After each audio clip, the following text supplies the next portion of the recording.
Everybody, welcome to a Brit Pops React. You're me, Hello. BP1 and BP2, all the way from the mighty Britain. And we are going to be doing over the the top pond. 10 most patriotic moments in the US sports history. Okay. Right. That's a big old flag there. Big flag, big stadium, isn't it? By the looks Big of stadium, yeah. Right. Okay. We'll watch it and chat about it as we go. Alrighty, here we go. Sporting events are always going to be a central part of the American experience. In the fall, Americans tune in to watch their favorite sports, be it the NFL, MLB, NHL, and even the NBA. Every 2 years, we come together as a nation to support Team USA in the Winter or Summer Olympics. We even sometimes come together to watch the United States compete in World Cup play. It's happening. Oh, yes. From the yellow ribbon tied around the Superdome during Super Bowl 15 to remember hostages taken in Iran, to chants of USA, USA, when a crowd in Philadelphia learned about the death of Osama bin Laden. American sports fans and players wear their American hearts on their sleeves. So let's check out the top 10 most patriotic moments in sports history. Okie dokie. Okay. Number 10. Team USA carries the World Trade Center flag to the Olympics. Oh, Rarely does a flag presentation at the Olympic Games happen to a quiet crowd. But as 8 members of Team USA, flanked by members of the New York Police Department and New York Fire Department, marched the flag of the host country into the 2002 Winter Olympics in Salt Lake City, 2002. you could hear a pin drop. The flag they carried was found in the rubble of Ground Zero and had flown atop the World Trade Center in New York when the buildings were attacked on September 11th, 2001. That flag was under the debris for 3 days before being found and given to the National Guard. It took some time to convince the International Olympic Committee, who is responsible for keeping politics out of the they games, don't like any politics, to approve the display of the torn and tattered banner. But on opening night, the World Trade Center's old glory flew proudly once more. Number 9. Rulon Gardner defeats the undefeated. For a decade, Alexander Karelin was the world's dominant super heavyweight wrestler. By the time the 2000 Olympics rolled around, Karelin, aka the Russian Bear, they're aka into their Alexander sort of the Great, Greek wrestling in been America, aren't they? Are very big Russia in was the still called colleges and that. Say that again. They're very big into their sort of Greek style wrestling in America. All the colleges have, college teams. It's not nowhere in the UK do I know of that style of wrestling over here at all. Never seen it. No. And I mean, we only see it when it's in the Olympics. Exactly. Yeah. Other than that, I mean, it's the fake wrestling. Shock horror of Not fake. It's real, man. Yeah, the real wrestling. Giant Haystacks and Big Daddy. They were the boys back in the day. Rollerball Rocco, Kendo Nagasaki. Okay. Greek style wrestling. Okay. Just thought I'd say that it's not big at all in the UK. No. Soviet Union. And even then, that was his only loss, until he faced off with a dairy farmer from Wyoming. In 6 years, Karelin hadn't even given up a single point to an opponent. His American opponent, Rulon Gardner, hadn't placed higher than 5th in the world up until this point, and even lost to Karelin 5-0 before. But Karelin lost his grip and a point to Gardner in the second period. Number 8. Lou Retton wins a gymnastic first. A little girl from West Virginia dealt a stunning blow to the Eastern Bloc during the Cold War when Mary Lou Retton brought home Olympic gold in 1984. Before Retton, Team USA was never able to wrest Olympic gold from Eastern Europe in the individual all-around gymnastics event. She came into the event trailing Romania's Ekaterina Szabo, and she even had undergone a knee operation just 5 weeks before competing. In Retton's own words, she believes her performance showed that American-born and trained athletes can do anything, no matter what the odds are. Well, they're good odds, actually, because America have got a massive population. So, actually, if you look at odds, the odds of America having 10 standout individuals over somebody that's got a lot less population it's quite high. Ireland, whoever. Outstanding though, wasn't it? I mean, I can see where this is going with now. A couple of massive moments in American sport history. Beating a wrestler from Russia or Soviet Union that didn't even have a point taken off of him, to actually being beaten. And here with Mary Lou Retton, I mean, that's just it's a brilliant achievement against people that have had the training, Well, or the when it intensive was training over the years. when it was that Eastern Bloc, the West didn't know what was going on behind that closed curtain, and their sort of training regime was intense, win at all costs. I mean, I think at this time, it was sort of you had your Nadia Comaneci and all those kind of Russian performers that were winning everything. Couldn't be touched, and as you say, I think the America sort of then started getting their training plans together to match that. Plus, like you said, they got the population. We had a couple of people that sort of rolled up, in between plastering and plumbing jobs. Yeah, gave everybody a wave, then went home.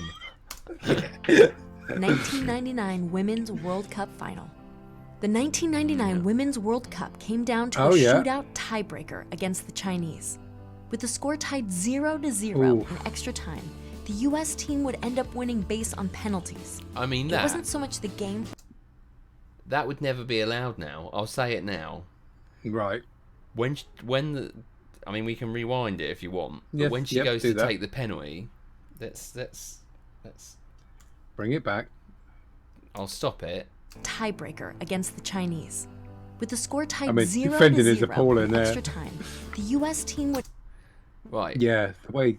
See how far the goalkeeper is off the line. So now they've changed the rules, right? Yeah. So when the ball is hit, the goalkeeper cannot be off the line.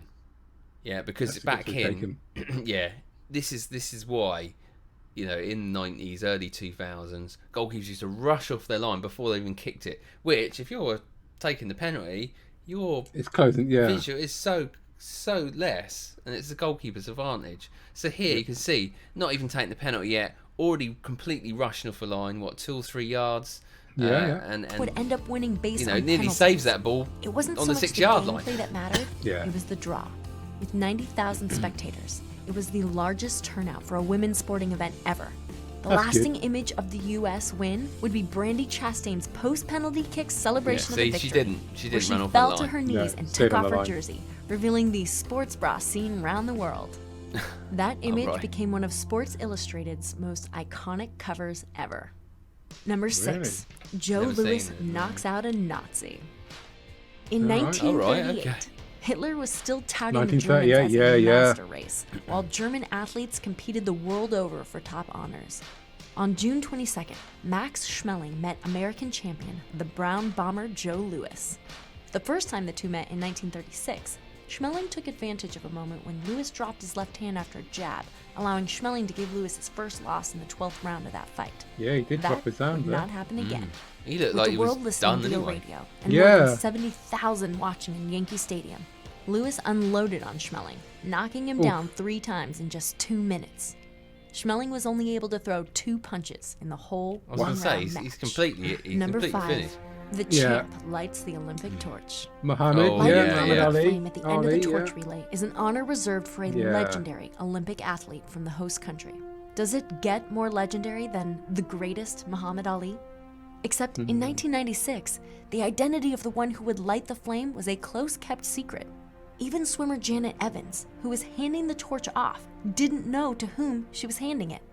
Ali was stricken wow. with Parkinson's disease and had long Yeah. since retired by this point. Yeah. When Ali emerged to take the Olympic torch and light the flame, Such a the shame, sound in innit? Yeah. Atlanta was less a Yeah. roar of applause and more Amazing. of the collective gasp of elated surprise as the once great boxer, shaking, lit the torch. Brilliant. Cool. That is Yeah, definitely iconic a moment, patriotic that. moment. Rick yeah. Monday Yeah. saves the flag. Remember the MLB outfielder Rick Monday? He might No. be No. before most of our audience's time, but Monday was with the Los Angeles Dodgers' 1981 Wow. World Series winning team. 81. Okay, Before yeah. that, he was the top prospect in the 1965 Major Oh, League what Baseball catch. draft. Oh. Somewhere in between, he saved Played. Old Glory from public degradation. In 1976, Monday was Oh, with I the see. Chicago Cubs, visiting the Dodgers. With Monday in center field during the 4th inning, 2 protesters jumped the outfield fence and tried Oh, to right, burn they're a gonna flag light it. on live television. Monday, seeing what was about to In transpire, the outfield. ran over Nice. and snatched the lighter fluid-soaked flag. Brilliant. Nice Protesters scoop were there. arrested, and Monday was able to keep the flag. Fair Ever since play, that young day, man. Yeah. Monday used the actual Switched flag on. to raise money for military families. Brilliant. Uses the Yeah. actual flag to raise money for military families. That is super patriotic, isn't it? Indeed, yeah, Saving your very own good. flag from being burnt in protest, to then using that same flag to raise money for your, military heroes or forces, families, sort of, should I say. Very Brilliant. good. Okay, like that one. Oh, that one. Number 3, the president's post 9/11 opening pitch. It might be hard to Okay. imagine the leader of the free world facing a new global war on terrorism, being psyched out by throwing the first pitch in Yankee Stadium. But in his own words, he absolutely was. Thousands of New Yorkers came to the stadium to watch President George W. Bush throw the pitch to open Game 3 of the 2001 World Series. It was also just weeks after 9/11. He didn't want Americans to think the president was incapable of finding the plate. But as he practiced, Yankee Derek Jeter told him that he needed to both throw from the mound and not in front as originally planned, and not bounce it. They'll boo you, he told the president. Bush, shaken but loose, walked onto the field and threw a strike to an eruption of applause. Good Number job. 2, the Buckeye bullet burns Hitler. Before he ever arrived in Berlin for the 1936 Olympic Games, Fair play. Jesse Owens Is had that already Jesse set Owens? 3 world Yeah. records and tied another. At Ohio State, he won 8 individual NCAA championships, which was a miles record in ahead. its own right. Yeah. When he arrived in Berlin, he knew Nazi Germany was using the games as a showcase for its racial policies, Oh, and he was dear. determined to compete anyway. Owens went on to win 4 gold medals in 1936, an unrivaled achievement until some 50 years later when Carl Lewis did the same in Carl 1984. Lewis, yeah. Carl remember Lewis, Owens Carl? won yeah. gold in the He was long jump. impressive. The Olympic Committee told Hitler he had to greet all the winners or none at all. Hitler opted Wow. for none. As Owens won other events, Hitler would leave early. Nazi Minister Albert Shocking. Speer would later write that Hitler was, quote, highly annoyed by the series of triumphs by the marvelous colored American runner, Jesse Owens, end quote. Number 1, the miracle The other on chap ice. wasn't far behind Would him, you though, was bet he? money on a bunch of college amateurs taking on the world's greatest hockey team in a competition for Olympic gold? Not many would, and not many did, as it turns out. That was the situation Team USA faced in the 1980 Winter Olympics. It was a tough time for the United States. With hostages in Iran, an energy crisis, and runaway inflation, it looked like the American dream was coming to an end. But no not looking words that great echoed through now. the ages like No. Al Michaels' "Do You Believe in Miracles?" as Team USA topped the Soviet Union 4-3 in one of the biggest upsets in sports history. Wow. Yeah, That's yeah. our list. Wow. We hope it made you as proud I mean, as it made that's- us. Okay. Leave us a comment. I mean, we watched the NFL stuff, didn't we? We had a couple Yep. of reactions about the punch-ups on there. Oh, And NHL, yeah. NHL, sorry. Yeah, I mean, it's the Soviet Union, I think, well, back then, or Russia Yes. maybe now, USA, because obviously they're both big into their sort of ice sports, aren't they? Yep. So, yeah, I mean, that was a college team. To do that in America must be huge. But Yeah. we don't really have that over here, so I guess it would be like us putting out a football team Pub team. or something, yeah, Yeah. against Brazil or something. Yeah. So yeah, there you go. Well, that was really interesting, mate. Lots of different sporting bits there that I didn't realise Had no idea about, no. taking place in America. So that's again more for our knowledge Yep. on the state. Brilliant. Enjoyed that. Always good to learn. Absolutely. If Always there's some good other to little learn things that you might want us to react to, make sure you join us. Hit the subscribe button. Come with us at Britpops React. And let us know do. in the comments. We like to read our comments, and we certainly take our recommendations seriously. Thank you very much. There you go. Until tomorrow for another reaction here. It's goodbye from me. And it's a goodbye from that man over there. Indeed. Cheers. Au revoir. Bye. He's a 20th century boy.